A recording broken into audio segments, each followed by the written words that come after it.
ସମୟର ଚକ ଘୂରିଗଲେ ପଛେ ବଦଳିଛି ପରିଭାଷା, ରୂପକୁ ସଜେଇ ଦେବାରେ ଏଠି ନିତି ନୂଆ ନୂଆ ଆଶା। ମନେ ପଡ଼େ ସେଇ 20 ବର୍ଷର ପୁରୁଣା ସେଇ ଦିନ, ସାଧାରଣ ରୂପେ ସଜେଇ ହେବାର ଭରି ରହୁଥିଲା ମନ।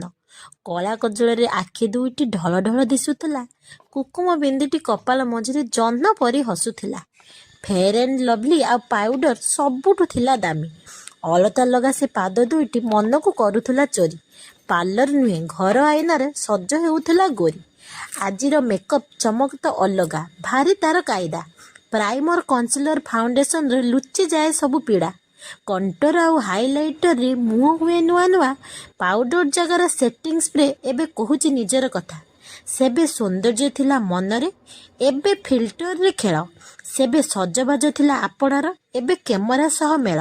କିନ୍ତୁ ଗୋଟିଏ କଥା ସତ, ସମୟ ଯେତେ ବଦଳିଲେ ବି ହସ ହିଁ ସବୁଠୁ ବଡ଼ ମେକଅପ୍। ସଜବାଜ ଯେମିତି ହଉ ପଛେ, ନାରୀର ସୌନ୍ଦର୍ଯ୍ୟ, ତାର ବ୍ୟକ୍ତିତ୍ୱ, ତାର ଚରିତ୍ର, ତାର ଆତ୍ମବିଶ୍ୱାସ ଗୋଟେ ନାରୀର ସବୁଠୁ ବଡ଼ ଅଳଙ୍କାର ହୋଇଥାଏ।